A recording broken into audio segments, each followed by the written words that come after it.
Happy February 9th, because that's where this show is dropping, 2022. So we are on the second Wednesday of the month already. This is Coffee Pan Dulce, in case you didn't remember or didn't realize what you clicked on. Exactly. They and my show podcast partner, Christian Cano. How are you doing, Christian? Hey, Jenny, happy February the 9th. How's your February? God, it's almost halfway over. Well, I mean, tomorrow will be the third of the way. Pretty well, I guess. Actually, we're a third of the way now because there's only 28 days. Yeah, so it's January went by so fast. January went by fast. Now February's going by fast. It's gonna crawl in March and April. See, I think January was a long month. It felt like 2 months. Did it really? Okay, yeah. I mean, think about we had the January 6th anniversary. Oh yeah. We had all the 2021 year in the review stuff. We had New Year's Day. We had that feels like 2 months ago, New Year's Day and New Year's Eve. It definitely, to me, now that's me personally. Sure. And also locally, we got an exorbitant amount of snow and ice. Yeah, so we did here in Charlotte. Don't live in the greater Charlotte area. Mm-hmm. I've lived here almost 4 years, or I've been here for 4 winters. This is the first time I've seen measurable snow. And then so it's like we saved up 4 winters worth of snow and got it in January. I mean, for me, I don't like snow and ice. I don't like winter. So January for me had an extra level of suckiness. So, it's just on a personal note, Well, Well, how do you know that? How do you really feel, Jenny? January this year sucked. That's right. Well, as Jenny said, welcome everyone to Coffee Pan Dulce. I'm Christian Cano, one of your co-hosts, along with Jenny Gunn and Barb Bacon and Mama Ruth. We want to welcome you. Today is February the 9th, our second Wednesday of February. We have 2 more shows in February, and then we'll start March, and so on and so on. We do want to thank everyone who's joining us on Facebook Live, but also those who join us on YouTube, who watch us visually on Facebook Live and YouTube, and then also on Facebook later.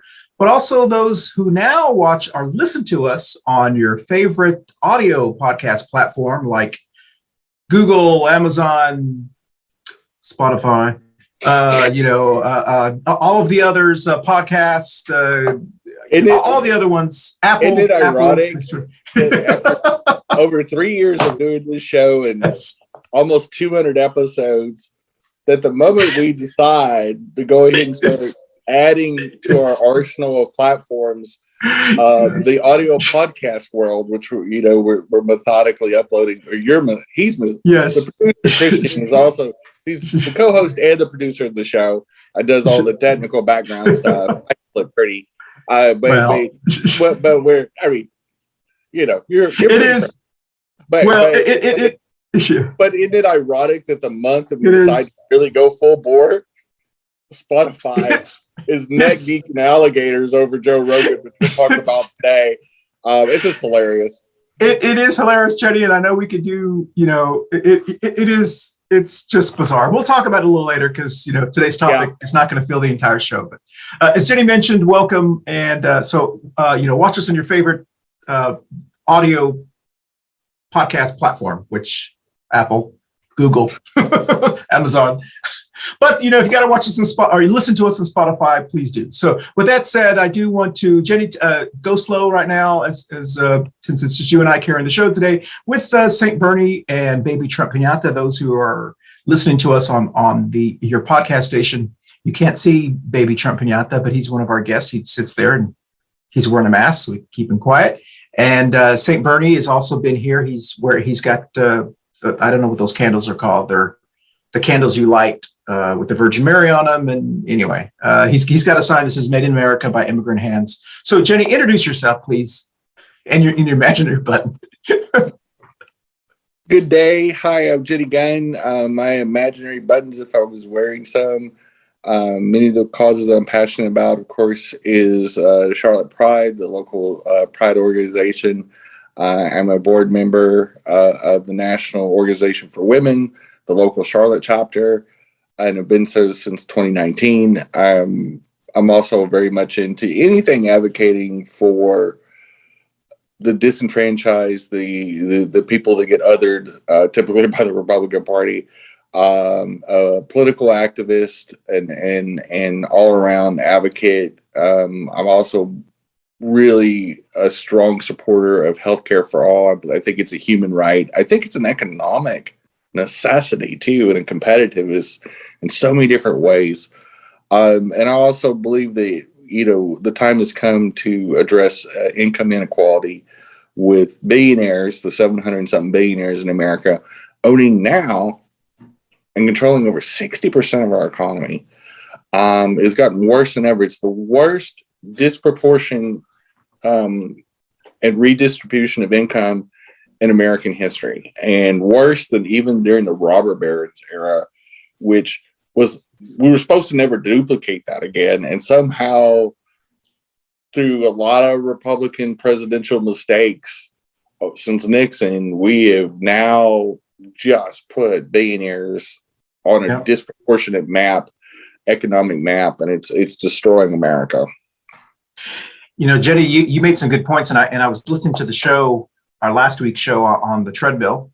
Throw a little plug in there on the treadmill when I was at Planet Fitness.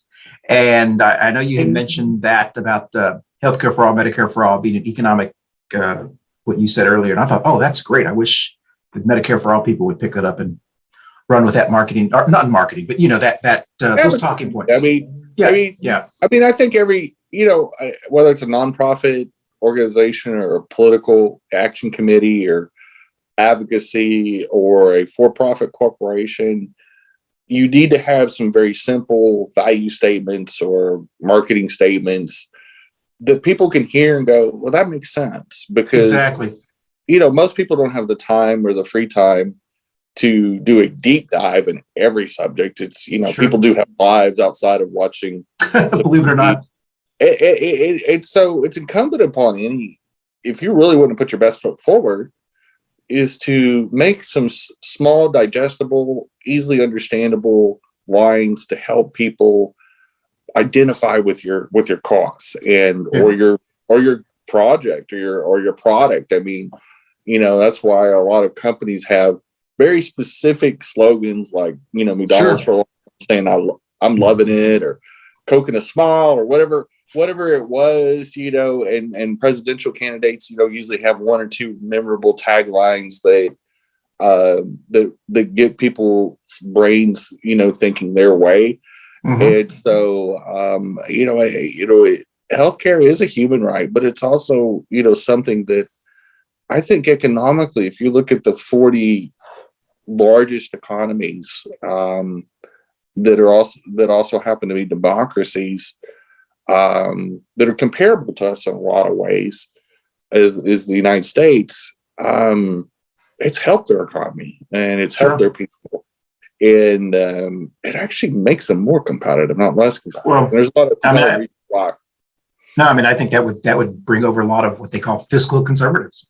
Yeah. But anyway, we've done many shows on that, and we'll continue to do shows. But I'm Christian Cano, the other co-host that's on today, and my buttons are Medicare for all, or healthcare for all, as we try to say now.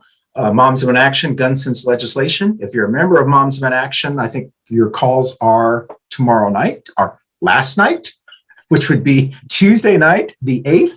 So it was a great call. And of course, In My Heart, Black Lives Matter, on behalf of Joe Oldham, who was a former guest of ours here in Charlotte, North Carolina. So with that said, let's go ahead and salute Jenny for whatever you're drinking this morning. I'm drinking coffee, actually, again. And we also want to thank our Pan Dulce sponsor and supplier here in Charlotte, North Carolina, Manolo's Bakery. If you are listening to this on the podcast, you can't see this, but imagine these beautiful, this wonderful Pan Dulce sweetbread pastries. We've got some conchas, which are the puffy ones with the beautiful colors. Those are more Mexican kind of traditional pastries, and all kinds of pastries. So Manolo's Bakery. Go ahead. And I hate to interrupt, but I will just say with Manolo's food, whether it's their tamales or their pastries or their upcoming King's cakes for Mardi Gras. Yes, good job. Let me tell you got to go check them out, and you yourself to swing by there and taste some locally crafted food. They're phenomenal and really quality service. Oh yeah, Manolo's Bakery on Central Avenue in Charlotte, North Carolina. Like as Jenny mentioned, if you're going to be ordering your King's Cake for Mardi Gras, please do it through Manolo's. They get great King's Cake, freshly made, wonderful tres leche cakes, everything you want here. But also, wherever you live and listening to this, please visit and support your Black and brown small businesses during this global pandemic. So, with that said, today's topic is filibusters. Our filibusters anti-Latinx. We want to talk briefly about the filibuster. A couple of weeks ago, that was the big drama in Washington, D.C. But before that, let's talk about our 3 current events that we made up right before the show. Jenny and I, we spare no. Anyway, we have a phenomenal do research. Exactly. We invest a lot of time. At least 30 seconds an idea. At least 30, maybe a minute. Hey, well, I do want to comment. Before the show, we were getting ready to tape. Full disclosure, we do tape the show before we drop it. Before the show, Jenny was sitting there getting ready for our next show after this one, which is the one she and I do. We let our hair down and talk about things. And she was doing her research, and I said, "You're so un-Joe Rogan-ish, because she actually, and Joe Rogan has been admitting that he doesn't do any. He just sits there and talks. He doesn't do any research. He just." Well, it shows. Yeah, well, this is the most important point. I mean, when you're making it up as you go, including the so-called air quotes facts. Sure. I'm just going to say that's probably what keeps him in hot water, especially now. And see, most importantly, he's not the sharpest bulb in the he's not. Pack. You could say hi to him and probably stump him for an answer. He would be. He's like a catfish. All right. So let's do the 3 topics. If you want to comment on these, the first topic is here in North Carolina. The North Carolina Supreme Court on Friday actually ruled that the maps that were drawn by our legislature, which is Republican control, is unconstitutional and suppresses the right to vote for individuals. I forget which amendments it was violating, but here the state violates our state constitution. So they have to redraw the maps, and they have to do it within 2 weeks. Time, of course. Anyway, that's one of them.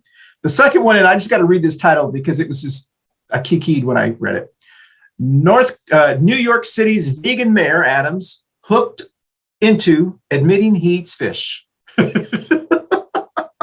So that's the other one. I almost forgot what the other one was. Oh, here it is. The Republican Party for Black History Month is Happy Black History Month, by the way. We said that last week, and it's the entire month of February. The Black History Month is really just the beginning of, we should always celebrate Black history. But we put a lot of emphasis on it this month. Republican Party mocked after bragging a record 40 Republican Black candidates running for office in America out of 7,500 officials. That comes to 0.5%. Only 0.5% of their candidates are Black. So those are the 3 topics. Jenny, I know I can see your face. If you're listening to this, you just got to see Jenny's. So go ahead, John. Jenny. Listening to this, you would see my facial expression. First of all, smiling. Second, I'm dying to respond to the last of the topics. I will take the last one first. Well, essentially, that's all the Black Republicans in the United States. Those 40 or so. It's a very monochromatic party. It's not a big tent party like the Democrats, where we have both a Joe Manchin and an AOC in the same party. I mean, and they work in the same building, literally. So diversity is not a hallmark of the Republican Party. Like diversity means they probably have, 40 Black folks running for office, probably 1 or 2 Jewish people, and maybe a few women, as long as they carry guns and hate the gays. But the next topic was the New York City vegan mayor or North Carolina maps. Well, I mean, technically he's pescatarian. He should just go by pescatarian. Pescatarian eats vegetables and seafood. And so is that what that means? Yeah. Okay. Yeah. Okay. There's excellent. A name for it. Like a vegetarian can also be a ovo or lacto vegetarian, where they can eat cheese, eggs, and they primarily eat vegetables, but they don't eat like meat, so they don't eat cows or pigs or anything like that. Sure. So there's several different categories. Like, you don't have to be straight up vegan. I don't know whether he must not have understood what vegan really means, but that's okay. There's a lot of people that don't. For full disclosure, I am a vegan, or at least a dirty vegan. Well, that's how I wanted to do this one, because I thought it was kind of. I think it's kind of hilarious. Okay, that's the worst thing he ever admits to. Yeah. As far as New York City mayors, considering what some of the New York City mayors that they've produced, including our friend Rudy. That's pretty good. And then the last one, the maps. The maps. Are we really shocked? Well, yeah. I mean the same legislature that brought us the original bathroom bill in 2016. Yeah. I mean, what a pathetic bunch of losers those Republicans are in our legislature. I mean, the General Assembly, they have to be some of the dumbest people I've ever seen. I mean, it was like here in North. So you're talking about North Carolina. North Carolina. Yeah, so those are our Republicans. The Republicans and the general, they call it the General Assembly in this state, and it's just a sad sack of homophobic, transphobic, racist fools. And you know, like last year, they tried to pass an anti-trans kid bill to keep them from playing sports, for example. Now, they've already gotten in trouble over trans people before. Sure. But it just goes to show you what they'll try to get away with, because when they actually audited how many trans kids are playing North Carolina's state-sponsored sanctioned school sports, out of 1.5 million students, there was 9 trans kids that played sports in North Carolina. Big problem. They spent hundreds of thousands of dollars in sessions and special studies, but failed to lead with, well, I wonder how many trans kids actually play sports here. Yeah, and that's for the whole state, not 9 in just Charlotte, but 9 spread out the whole state. And that's trans boys, trans girls, non-binary, the 9 yards, K through 12. It's kind of embarrassing. So I'm not shocked that they do stupid things like trying to redraw maps to, whitewash people of color's voting power and limit choice and representation. I mean, I expected that. Well, hey, listen, on that note, let's take just like a 30-second break so we can promote some of our other shows that we've got going on. So we're just going to take a pause for a 30-second break. Hey, everyone. Thank you. I hope you're enjoying this show. Please don't forget to join us next week when our topic is, are Gen Xers angry? Why are Gen Xers angry and hate America? Jenny and I being a Gen Xer. So that's our show for next week. So don't forget to join us next week on Coffee Pan Dulce. See y'all later, y'all. All right. Well, thank you. Welcome back. And so let me go ahead and comment on that, Jenny. So the 3 that we're talking about, the New York governor, the New York mayor's defense, he basically made a statement that he's perfectly imperfect. His goal, he aspires to be 100% plant-based person. He has tried to live his life more plant-based, and he wants to roll out vegan Fridays in North Carolina public schools. And so, someone had asked him he said he eats fish periodically. So, he's doing his best to try to eat healthier and promote that. So I do admire the fact that he's actually trying that and actually bringing this topic up to a population that probably has never even considered some communities in New York City who've never considered a vegan lifestyle or a less red meat lifestyle. I guess I don't know how you feel about that. But so the second one, the North Carolina maps, I was actually very surprised when this ruling came out. I was out in the country, and luckily I didn't see this until my phone. I was able to touch a cow and got a little bit of a signal, and I saw it, and I'm very excited about that. Of course, as usual, the Republican Party here in North Carolina, they're saying it's an activist court, and how dare they? And they're, you know what? That's they ruled. Elections have consequences. Our Supreme Court is elected officials. So if you don't like it, vote them out.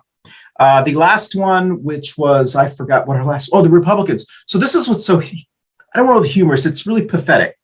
So basically what their statement was, they've made, that they were making a record of 40 African Americans are running for office at the federal and state levels since Reconstruction. That's their record. So that as people on Twitter started to hold them accountable for how ridiculous that sounded, they realized, okay, that's 40 out of 7,000. And so that's 0.5. They don't even have, this is so pathetic. I mean, you want to, the Republican Party is the white supremacist party here in North Carolina. There's no, anybody who tries to act like, well, North Carolina. Not all. Yeah, well, North Carolina. Oh, in America. I'm sorry, I misspoke. Yeah. You're right. Yeah. In America, the Republican Party is the white supremacist. So anyone who is currently a Republican, because they're fiscal conservatives, you can be fiscal conservative and be an independent. Yeah, you can even be fiscal and be a Democrat. Can we just end this lie that Republicans have crafted? Sure. Jen Psaki said it best. When they were talking about budgets and all that, we wouldn't be in the debt ceiling mess that we're in now if Republicans hadn't spent like drunken sailors for the last 50 years. Amen. Every president we've had, Republican-wise, has spent like it's their own personal money. Sure. And it's spent money on obsolete nuclear weapons and all kinds of defense spending and wars and just crazy stuff that don't serve any purpose. We've spent trillions of dollars on that. And you can look, and this is all verifiable. Sure. The Republicans have been, when they say something, it's normally the opposite of what they're really doing. And just like case in point, the disclosure about their diversity. Oh, exactly. I mean, if and it's usually just to try to get people to start believing in the lies they tell. Yeah, they try to distract. And it's nothing new. I mean, Reagan was talking about financial responsibility and all that, and then his first budget he submitted was so ridiculously over budget and created such a horrible deficit. And it didn't really get corrected until Clinton. Bill Clinton was one of the most responsible presidents as far as financial and balancing a budget that we've had since World War II. So don't you think, Jenny, to your point, the perfect mailer or 30-second commercial or whatever you want to send out if you're a Democrat, if Democratic National Committee, is to send out a mailer saying, when Republicans were president over the last 20 years, they have run up the debt. Democrats have had to bail us out of the problems that they have put us in. And, to your point, Trump spent money like it wasn't his, as he always does. So, that's just. Yeah. Well, I mean, you can apply that to every Republican president since Nixon. Nixon was not responsible. Reagan and Bush were horrible. Yeah. And W was horrible. I actually read something yesterday. We're kind of going off, but I actually read something yesterday about Jimmy Carter. Jimmy Carter was actually the economy and the job growth and everything was doing very well under him. Just like Biden has had incredible job numbers. This one that just came out. It's so great that Republicans haven't even talked about it in 4 days. And the economy and everything was doing so well. The problem was that inflation was rising too, because inflation rises when people have more money to spend. So prices go up and supply kind of, and so. Oversimplific, but I know what you're saying. I mean, yeah. And so apparently what the article was saying was that Republicans did a good job of talking about inflation. So your average person, even though they were doing better, the thought of something that went up from $1 to $1.25 was making them angry. And so Reagan was able to capitalize on that. So anyway, we can talk about that. But different chapter. But before we do that, let's talk about the filibuster, and then we can talk about whatever we want. The question was, is the filibuster anti-Latinx? We did invite a former guest of ours who actually ran a presidential campaign in Philadelphia. And full disclosure, he could not be on because he is involved in the redistricting lawsuits in Philadelphia. So he cannot do any media or public appearances and so forth. And he was going to refer us to LULAC, the League of United Latin American Citizens, who was trying to push Senator Sinema and Manchin to put the filibuster away so we could pass the civil rights bill, the voting rights bill, and so forth. And so the question was, is it anti-Latinx? So I don't have any experts on here other than us, Latinx and Latinx. Yeah, exactly. A Cano and a Tahana. So yeah, Tahana. So, you know, let me hear your response first, and then I'll tell you what I think. Go ahead. I think the filibuster, just like the Electoral College, was born out of a tremendous amount of white supremacy to give white, especially white-controlled Southern states, super racist states, a Jim Crow and illicit control, a disproportionate say in the system. And so that's why they were originally created. So the filibuster was created out of racism and white supremacy. And the same way the Electoral College, which will actually, one of our segments in the next show, shameless plug, is actually going to address that. And so, and they both were born out of an idea that we want to make sure we cater to really primarily the Southern white supremacist. And so it's you know, the white man's fear, you know, when you're a racist, is what happens when the shoe's on the other foot. Exactly. And that's what they were both born out of. Yeah. Well, that you know what, that was a great explanation, because the way I view it, and you know me, I'm a simpleton. So I look at things very, very simple. I look at the people who are supporting the filibuster, just like I look at the people who are supporting whatever it is. And then I look at the people who are against it. And I think, what's in it for them and what's in it for them? And when you look at the people who are supporting the filibuster, it's usually old white racist guys, people like Joe Manchin, Sinema, Mitch McConnell, people who don't. Yeah. Well, I'm just trying to at least, like, you know, when you scratch them, what else do they support? They also support hating transgender people, hating gay people. They also support hating people at the border. They also support a lot of things that impact Latinx families. So they hate that pesky clean water and clean air. Yeah, exactly. They hate our climate and our planet. Yes. And so then I look at the people who are against the filibuster, and these are people who are fighting for affordable health care for all of us, affording for women's rights to afford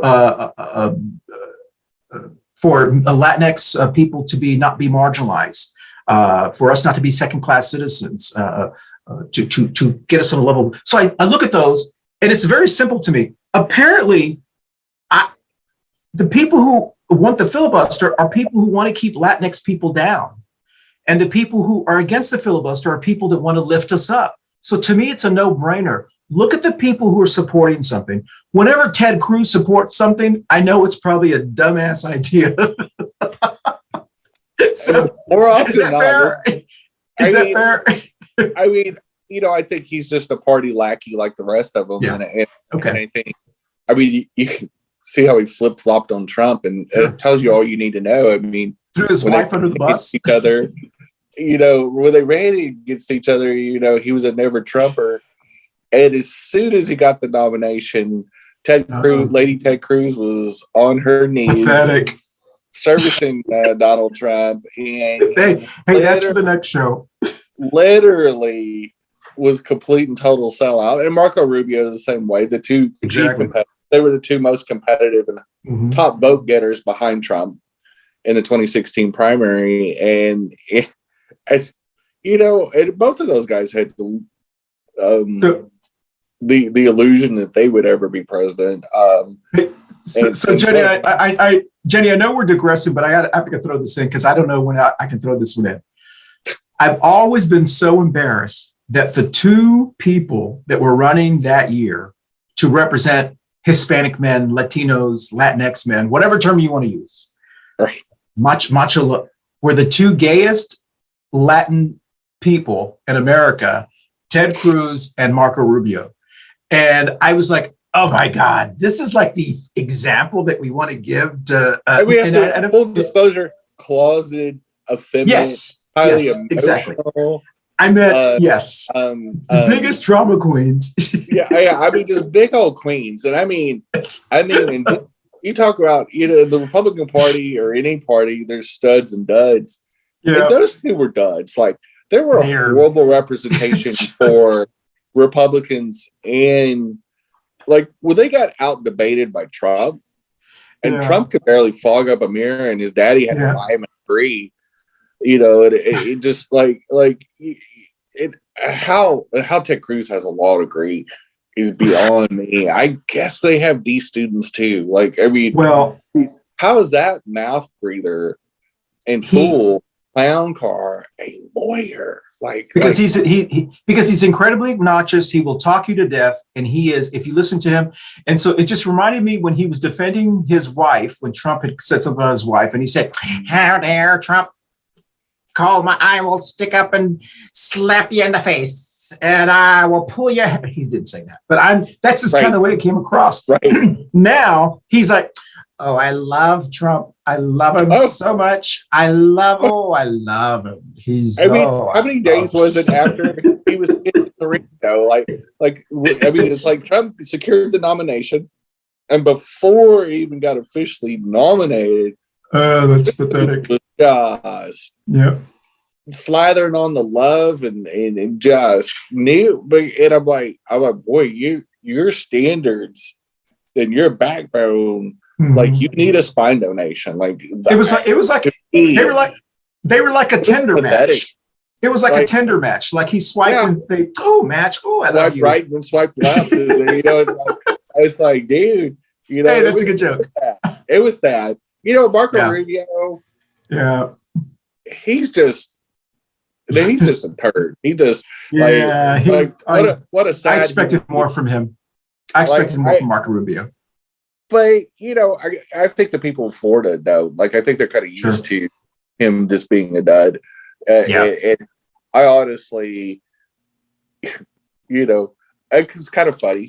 I think it's kind of funny. Well, so for our filibuster segment, which obviously we haven't gotten a lot into it. If you're watching this or if you're listening to us, whenever you're listening to us, I think the consensus on this show is, and I think just look at the people who you like and look at what they're supporting, and if that is what you're in line with, then you're probably, if you're following someone like Ted Cruz, if you watch the show, if you're following someone like Ted Cruz or Marco Rubio, you're probably going to support the filibuster.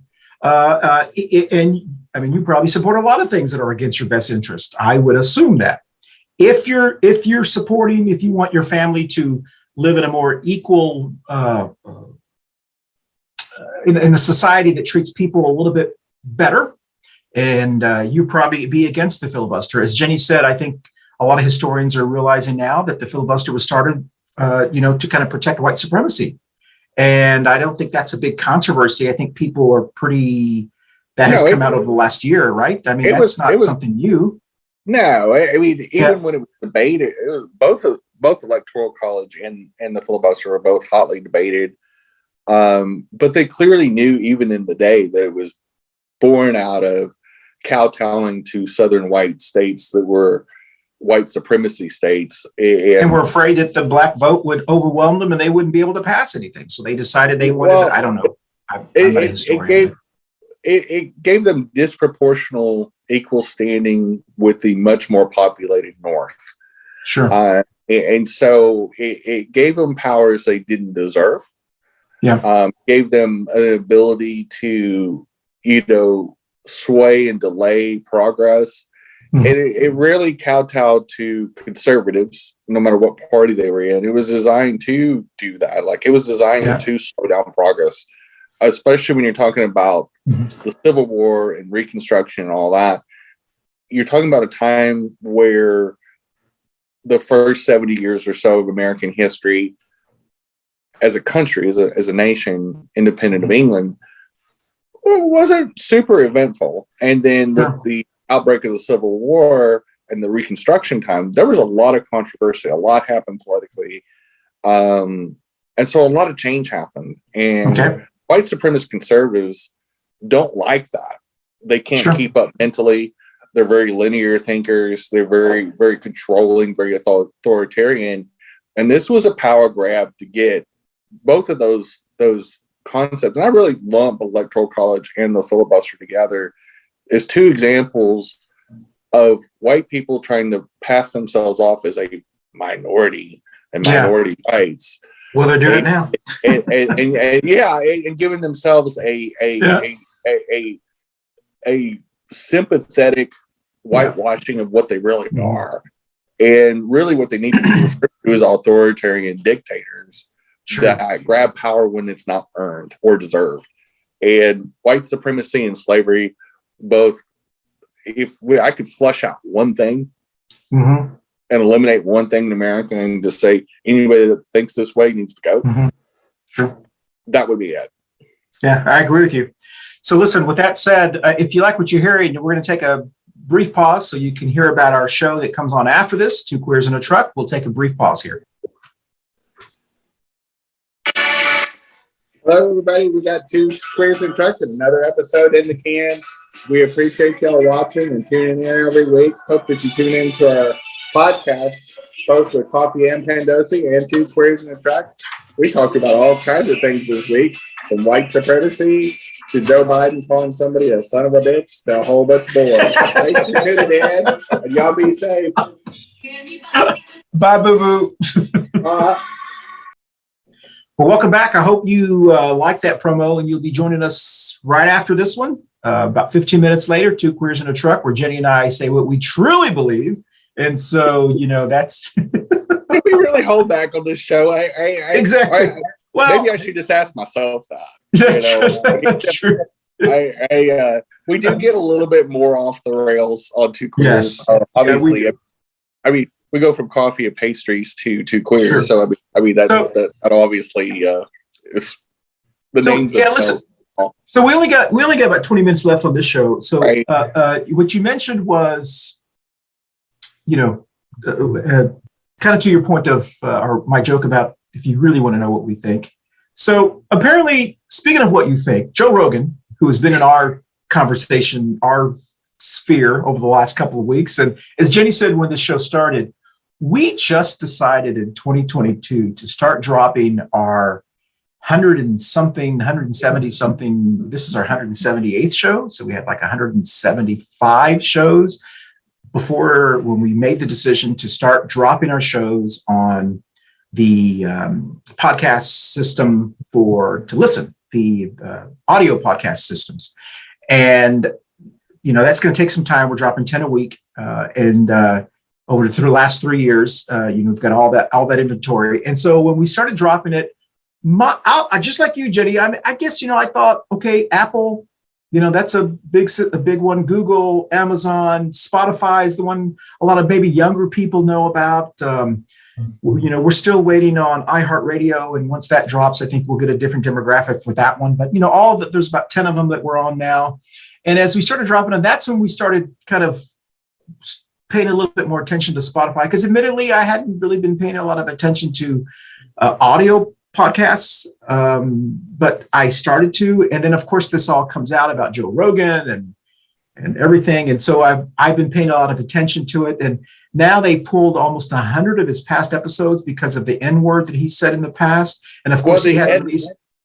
So for full disclosure, sure, they didn't pull the whole episodes, but where he's going off the rails, especially when you're talking about racism and using the N-word, they've deleted that part of the audio and just take it out. Okay.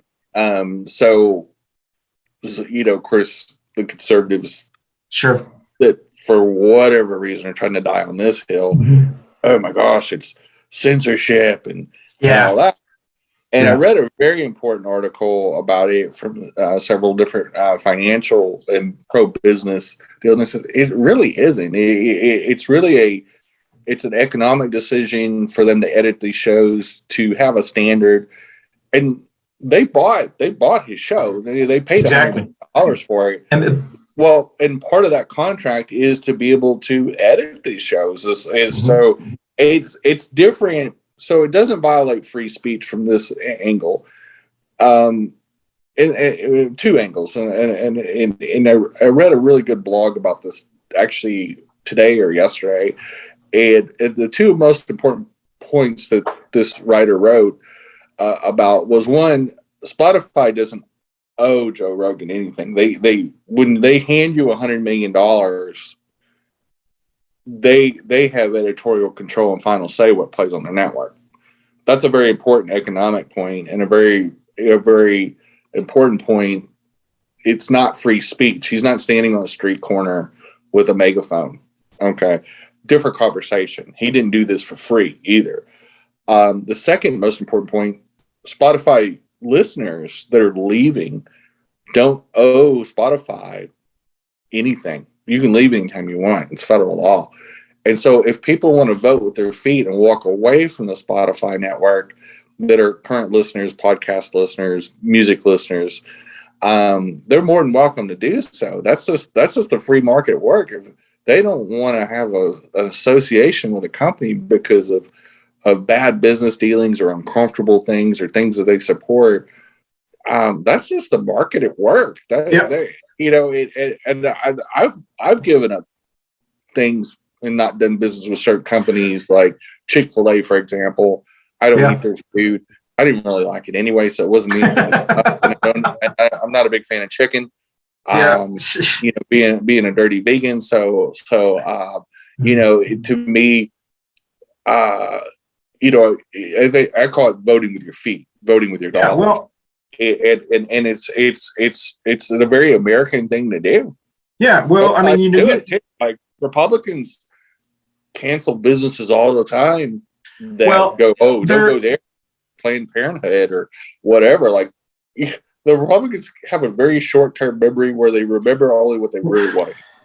Well, they are the queens of hypocrisy, and that's the reason I think they're so against critical thinking, just people thinking in general. They don't want you to think, because anyone with a half a brain realizes, how can you say I don't want censorship, but yet you're banning books in Texas? How can you talk about free? You can have Joe Rogan can have all the free speech he wants. He doesn't have to have Spotify to publish his podcast. He can do it like we do and have your own website with an RSS code or link, and you can just pull them up on the internet. He wanted the $100 million, but the point is, so you can say whatever you want, but there's accountability and there's consequences. If I sat here right now and just said the N-word and all kinds of just offensive stuff, I assure you this would not be on Facebook, this would not be on YouTube, and we probably would never have a guest back on this show. And that is what, to me, is what I think is happening. With guests. Exactly. Well, we get them when we really want them, and it's the thing that I was going to say, Jenny, is that the worst thing that's happening to Joe Rogan that they don't even realize, and he knows it, but they're not saying it. They're talking about free speech.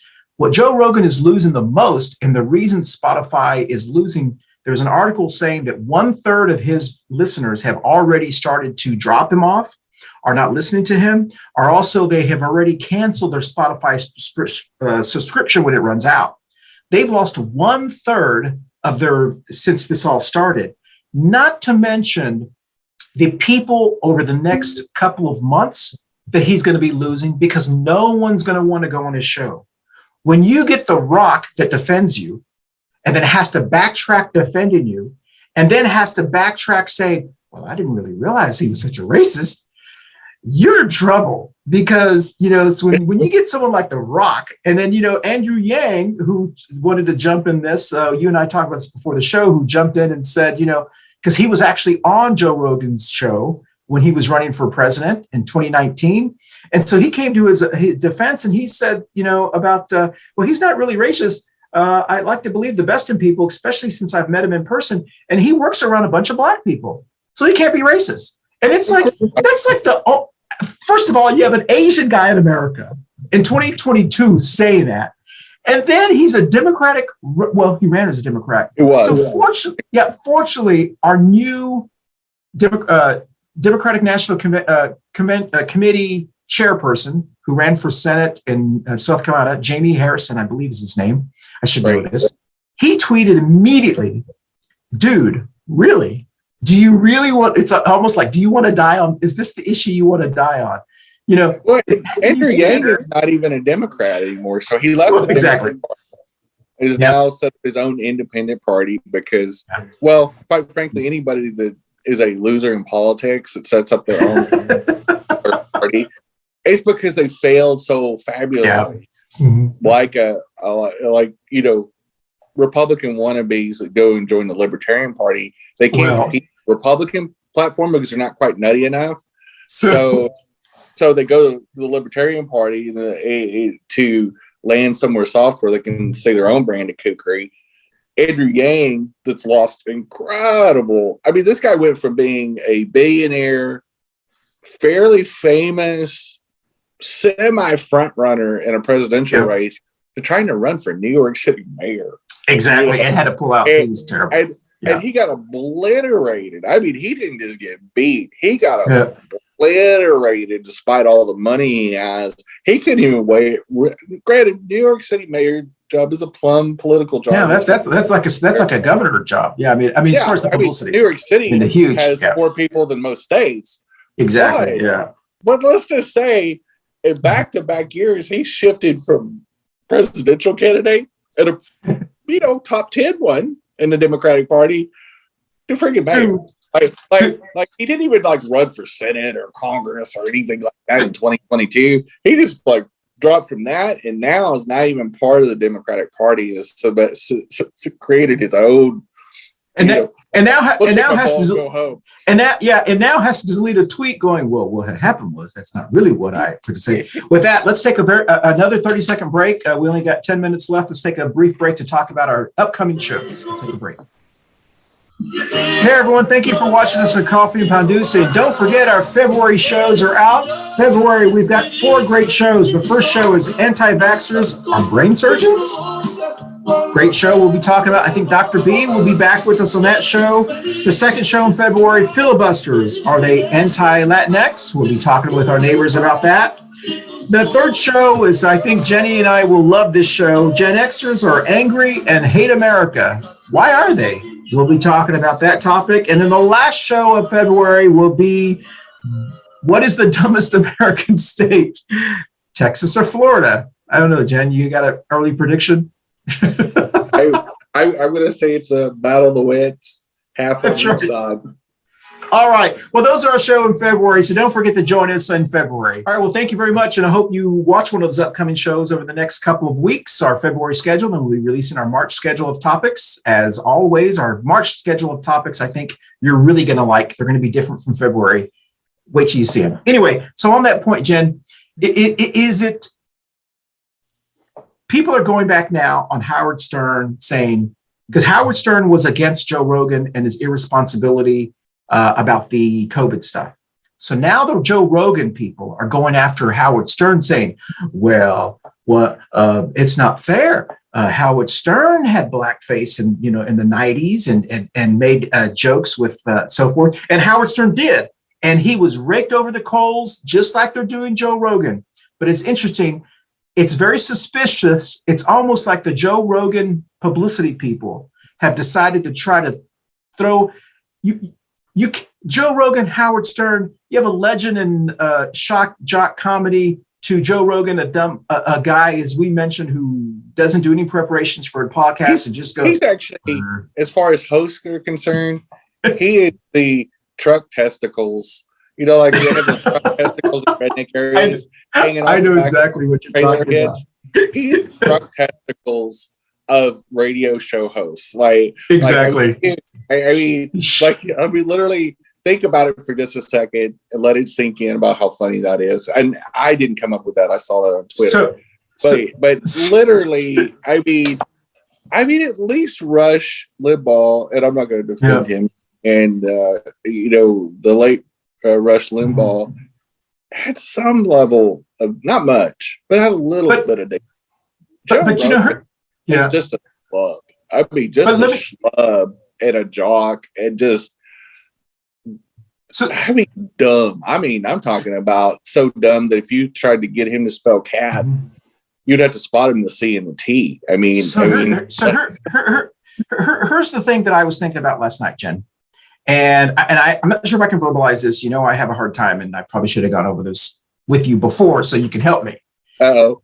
The difference between a radio host like Rush Limbaugh, like Howard Stern, like anyone who's on a radio, who has a producer, an editor, you have to do cut for commercial and so forth, is you have to have the skill of being able to cut, interview, so forth. A podcaster doesn't have to have any skill. And that's what Joe Rogan admits that he does. All he did in 2009 was put a microphone under his face, in front of his face, and just talk. And just say, last night, this. So a podcasting format is very, very different than a radio host. It doesn't take as much skill to do a podcasting. You do have very skilled podcasters who could very simply switch over to a radio show if they had that syndicated situation. And I also believe too, going back to the Rush Limbaugh / Howard Stern era. Sure.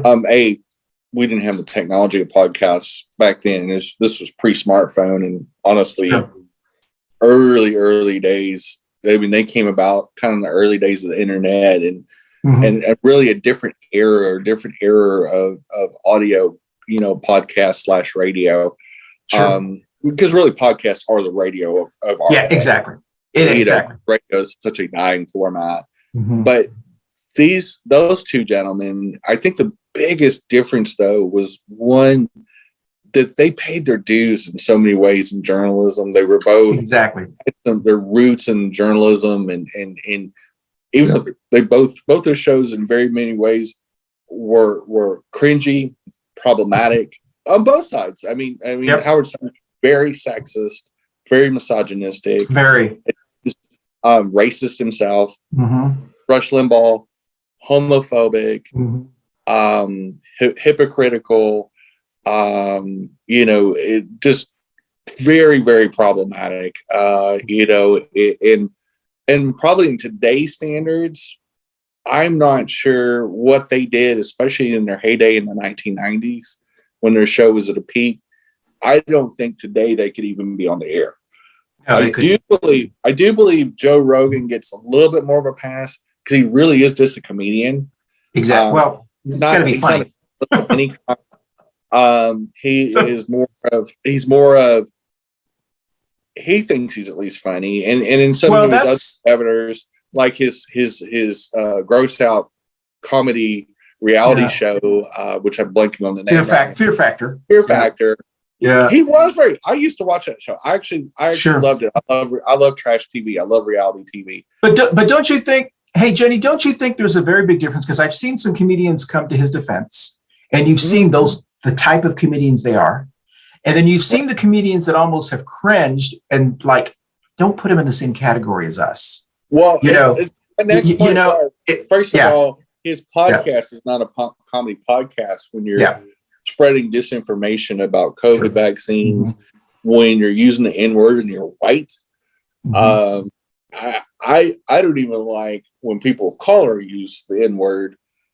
I get it, and sometimes they use it to make a point because it's like a Samuel L. Jackson that uses it, has used it in his career several times in movies and in interviews, but he's used it to usually, and he's also black, So the biggest point is, whereas a white person or a white passing person like a Joe Rogan to use a racial slur, there is no acceptable excuse. I won't even use the word on the air.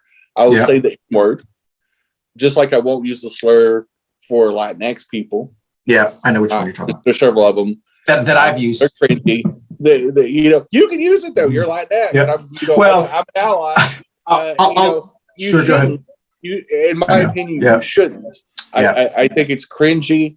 The same way there's slurs for gay and trans and lesbian people. And I don't use those either, because I do believe the difference between that is that it can also create harm to one of our listeners that may be Latinx, a person of color, they denote or trans people or whomever. I don't want to normalize using that word. Also, exactly. Words that don't have any redeemable value whatsoever. There's no way of taking them back and normalizing that. We shouldn't normalize slurs. And so my biggest point is Joe Rogan or anybody trying to normalize the N word when you're not Black. Yeah. That is problematic. And kudos. Well, I think he was digging himself in a hole when he keeps trying to come on and trying to explain. All he had to do was say, "I'm sorry."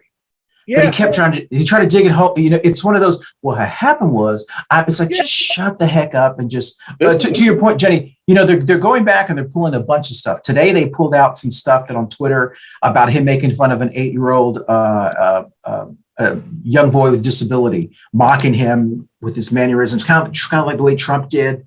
He was doing that. This is like stupid white guy want to be a jock, and he's not a tall guy. Joe Rogan's a short guy.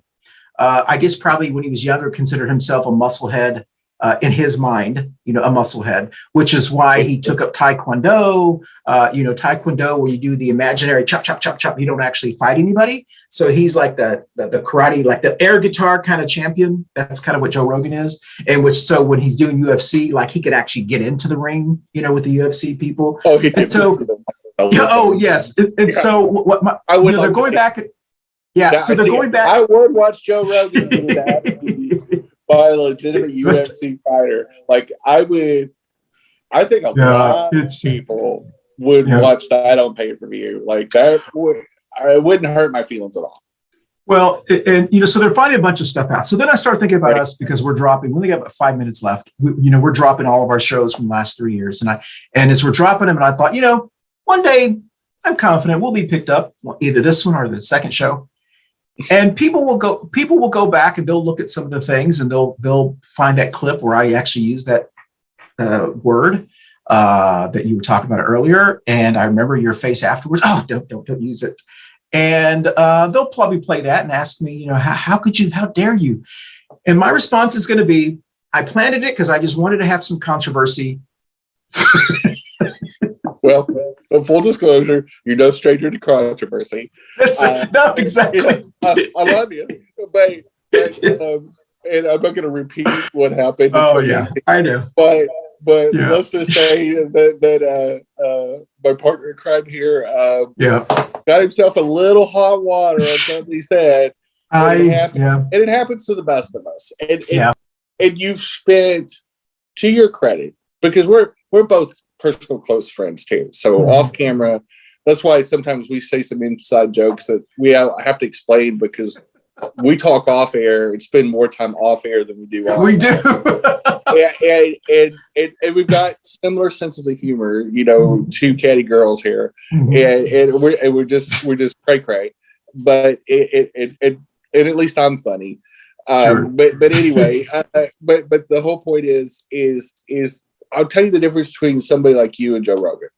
One of the fundamental differences, you've spent a lot of time apologizing. As a good friend of mine, I can say you have hurt my feelings before, but let me tell you, you've also been a really good friend to me. And you've always corrected your mistakes, and you've always atoned for your mistakes, and you've always stood tall and accountable for your mistakes. Joe Rogan's biggest problem is instead of doing some mea culpas, some Hail Marys, and some whatever, this dude is not willing to admit his part of the issue. And until he does, because American people is a very forgiving people in a lot of ways. We forgive a lot of stuff, i.e. Jimmy Swaggart and Jim Baker. I would just those two guys alone. We forgive a lot. We really do. And if he would just fall on the sword and do a big old slice of humble pie, it sucks. It sucks. I've done some wrong things in my life, but I'm going to tell you, I've never had a boss compliment me more than one of them that I had in the resort industry. And he said, there's a lot of things that you do wrong, but you never do the wrong thing twice. And I atone for it, and I critique myself. I'm my harshest critic. And I also am not above apologizing, and neither are you, Christian. You've apologized to me several times, and you have the ability and the humility to do that. And Joe Rogan, this would be a great life lesson for him, and honestly, he would do Spotify a favor. He would do himself a favor, and it is a dare to be great growth moment for him. He can still do some off kooky stuff. Yeah. But he doesn't have to take it to the point where he's using the N-word, making fun of disabled people, where he is cringy. He doesn't have to do that. Like, you don't have to go there. In fact, that's not comedy. That's not comedy. On that note, I know we should end the show. Right. And thank you for saying what you said about me. I appreciate that. I agree with you. I think, especially, I hope people who watch us and listen to us, and if you're listening to us after all these years, you probably know us by now. I think Jenny, I've got this motto: try to do what's right, try to do what's right, not just what's right for now. And I say that every time I get in to drive, I make the sign of the cross and I say, thank you, protect me from driving safely and give me the strength to do what's right, not just what's right now. I've said that since I was 17 years old, I think. And it's hard to swallow your pride and to apologize and to do those things. But it takes so much off your chest and off your back. There's that, you feel so much better after it. There are some people who don't have that ability, and those are the ones that you and I talk about, like Trump. There's some people who just can't apologize. Ted Cruz is one of those who is never wrong. He can't just say, I'm sorry, I should shut up. They won't apologize. Exactly. They won't apologize. Capable of doing it. Everybody's capable of redeeming themselves. I truly never believe that everybody that does horrible things is a complete lost cause. I think even no matter at the very bitter end, I think there is something to be said for a very humble, healing apology and asking for forgiveness and asking for, and I'm not a person of faith, but I do believe that sometime in your life, the earlier the better, the more you get used to opening yourself up and being that vulnerable to people, whether it's one-on-one or to 100 million people. I think that ability is just powerful. I think it's just powerful.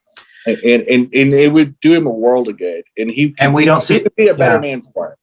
And we don't see that. And who knows? Maybe he'll still do it the next couple of weeks. I think his window is shrinking and shrinking. Probably, I would think maybe another week. After another week, it's over. I mean, I don't want to say he's been canceled. The free market will make the decision, and he will be he'll be the Ted Nugent, and people will move on to other individuals. So with that said, I don't know if you like that one? That was a good one. That was a keeper right there.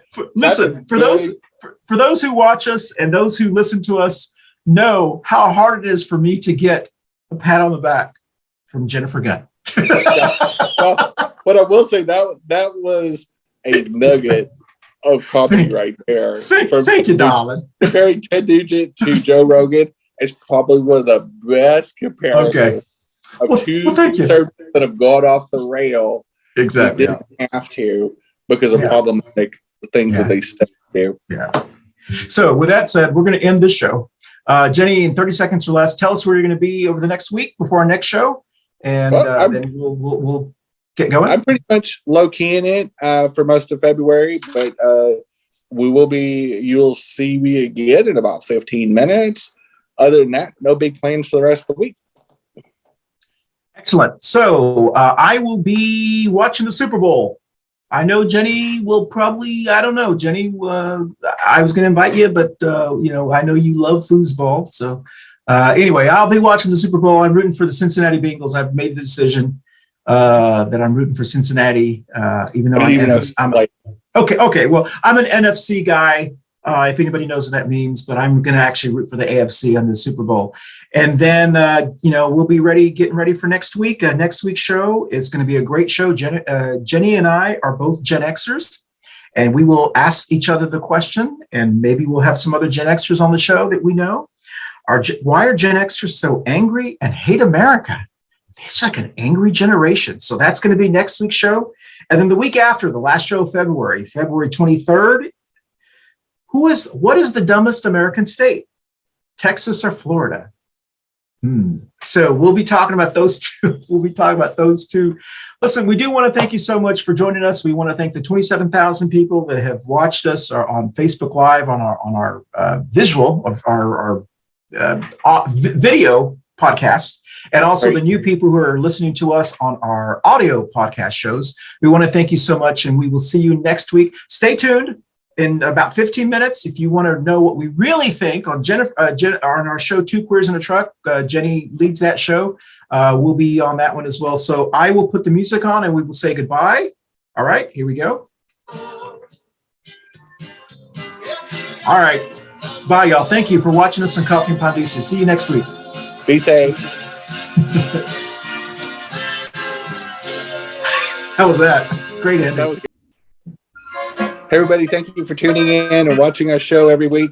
We had a great show and talked about a plethora of subjects, including Mr. Rogan, that's on hot water, and the outdated filibuster, and so much more. Tune in next week for a Gen X show. That's right. Thanks, Jenny. We'll see you next week.